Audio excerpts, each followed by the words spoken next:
ଆଜିର ପବିତ୍ର ରାକ୍ଷୀ ପୂର୍ଣ୍ଣିମା ଅବସରରେ ସୁଲେଖକ ଓ ସୁଲେଖିକାମାନଙ୍କ କଲମରୁ ଉଦ୍ଧୃତ ଗଳ୍ପଗୁଡ଼ିକୁ ଆପଣମାନଙ୍କ ନିକଟରେ ପହଞ୍ଚାଇବା ପାଇଁ ଆମର ୟୁଟ୍ୟୁବ୍ ଚ୍ୟାନେଲ କଥା ଓ କଥାକାରର ଏହା ଏକ ଅଭିନବ ପ୍ରୟାସ। ଆଜିର ଶୁଭ ଅବସରକୁ ପାଇବେ ଶ୍ରୀ ଜଗନ୍ମୋହନଙ୍କ ଲିଖିତ କ୍ଷୁଦ୍ର ଗଳ୍ପ ରାକ୍ଷୀ ସ୍ନେହ ବନ୍ଧନର ସାକ୍ଷୀ। ଆପଣମାନଙ୍କ ସହଯୋଗ ଏକାନ୍ତ କାମ୍ୟ। ସକାଳୁ ସକାଳୁ ସମିନା ସକସକ ହେଇ କାନ୍ଦି ଚାଲିଥାଏ। ଅମ୍ମି ଯେତେ ବୁଝେଇଲେ ବି ବୁଝିବାକୁ ନାରାଜ। କାହାକୁ କିଛି କହୁନି କାହିଁକି କାନ୍ଦୁଛି। ସମିନାର ଅବ୍ବୁ ମାର୍କେଟିଂ ସାରି ଫେରିଲେ। ସମିନା କାନ୍ଦୁଥିବା କଥା ତା ଅମ୍ମିଠାରୁ ଶୁଣି ଦୌଡ଼ିଗଲେ ତାଙ୍କର ଏକମାତ୍ର ଘେଲି ଝିଅ ପାଖକୁ। କାରଣଟା ଶୁଣି ଅବାକ ହୋଇଗଲେ ଅବ୍ବୁ ତାର। ସମିନା ଜିଦ୍ଦି କରି କହୁଛି ତା ପାଇଁ ଭାଇଟି ଆଣିବା ପାଇଁ। ମୋର ସବୁ ସାଙ୍ଗ ସେମାନଙ୍କ ଭାଇମାନଙ୍କ ହାତରେ ଆଜି ରାକ୍ଷୀ ବାନ୍ଧିବେ, ହେଲେ ମୋର କେହି ଭାଇ ନାହାନ୍ତି, ମୁଁ କାହା ହାତରେ ରାକ୍ଷୀ ବାନ୍ଧିବି। ସମିନାର କଥା ଶୁଣି କେମିତି ତାକୁ ବୁଝେଇବେ ବୁଝିପାରୁନାହାନ୍ତି। ଏବେ ତା ପାଇଁ ଭାଇଟିଏ କେଉଁଠୁ ଆଣିବେ। ସମିନାର ଅବ୍ବୁ ଅଲି ବାବୁଙ୍କ ପରିବାର ମୁସଲିମ ହେଲେ ବି ହିନ୍ଦୁ ପରମ୍ପରା ସହ ଓତଃପ୍ରୋତ ଭାବେ ଜଡ଼ିତ। ସେମାନେ ଯେଉଁ ଆପାର୍ଟମେଣ୍ଟରେ ରହୁଛନ୍ତି ସେଠାରେ ସମସ୍ତେ ଗୋଟିଏ ପରିବାର ପରି ରୁହନ୍ତି। କୌଣସି ପ୍ରକାର ଭେଦଭାବ ନାହିଁ। ଇଦ୍ ହେଉ କି ଦଶହରା, ରଥଯାତ୍ରା ହେଉ କି ମହରମ, ସମସ୍ତେ ଏକାଠି ପାଳନ କରନ୍ତି। ବଡ଼ଦିନଠାରୁ ନୂଆ ବର୍ଷ ଯାଏଁ ତ ଆନନ୍ଦରେ ଫାଟିଯାଏ ସମଗ୍ର ଆପାର୍ଟମେଣ୍ଟ।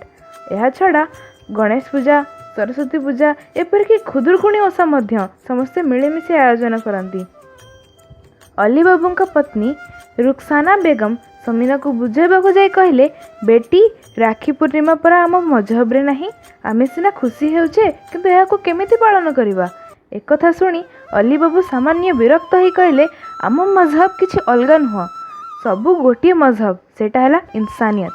ସମିନା କହିଲା, ମିଶ୍ର ଆଣ୍ଟି ପ୍ରତିବର୍ଷ ଅବୁଙ୍କୁ ରାକ୍ଷୀ ବାନ୍ଧି ଯାଆନ୍ତି। ଏତିକି ବେଳେ ମିଶ୍ର ବାବୁଙ୍କ ପତ୍ନୀ ଘର ଭିତରକୁ ଆସିଲେ। ହାତରେ ତାଙ୍କର ଫୁଲ ଚନ୍ଦନର ଥାଳି, ସେଥିରେ ଗୋଟିଏ ସୁନ୍ଦର ରାକ୍ଷୀଟିଏ ଅଛି। ରୁକ୍ସାନା ବେଗମ ମିସେସ୍ ମିଶ୍ରଙ୍କୁ ଘରକୁ ପାଛୋଟି ଆଣିଲେ। ଖୁବ୍ ଜୋରରେ ଭାଷଣ ଦେଉଛି ଆମ ସମିନା, କି ପ୍ରକାର ଆଲୋଚନା ଚାଲିଛି କି? ଅଲି ବାବୁ କହିଲେ, ବହୁତ ଲମ୍ବି ଉମର ଆପଣଙ୍କର, ଆପଣଙ୍କ କଥା ହିଁ ପଡ଼ିଥିଲା। ଏ ସମୟରେ ସମିନା ପଚାରିଲା, ଆଚ୍ଛା ଆଣ୍ଟି, ଆପଣ ପ୍ରତିବର୍ଷ ଅବୁଙ୍କୁ ରାକ୍ଷୀ ବାନ୍ଧନ୍ତି? ଉତ୍ତରରେ ମିସେସ୍ ମିଶ୍ର କହିଲେ, ମୋର କେହି ଭାଇ ନାହାନ୍ତି। ବିପଦ ବେଳେ ତୋ ଅବୁ ହିଁ ମୋ ପାଖରେ ଠିଆ ହେବେ। ତୋ ଅବୁ ଆଉ ମୋ ଭିତରେ ଯେଉଁ ସମ୍ପର୍କ ଅଛି ତାହା କେବଳ ଭାଇ ଭଉଣୀର ସମ୍ପର୍କ ନୁହଁ, ପରସ୍ପରକୁ ରକ୍ଷା କରିବାର ପ୍ରତିଶ୍ରୁତି ମଧ୍ୟ।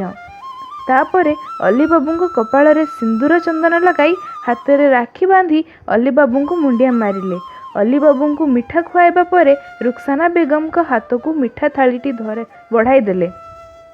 ସମିନା ଆଣ୍ଟିଙ୍କୁ ପଚାରିଲା, ମୁଁ କାହାକୁ ରାକ୍ଷୀ ବାନ୍ଧିବି? ଅମି କହୁଛନ୍ତି ଏହା ଆମ ମଜହବରେ ନାହିଁ। ଆଣ୍ଟି କହିଲେ, ଏଇଟା ଠିକ୍ କଥା ନୁହଁ।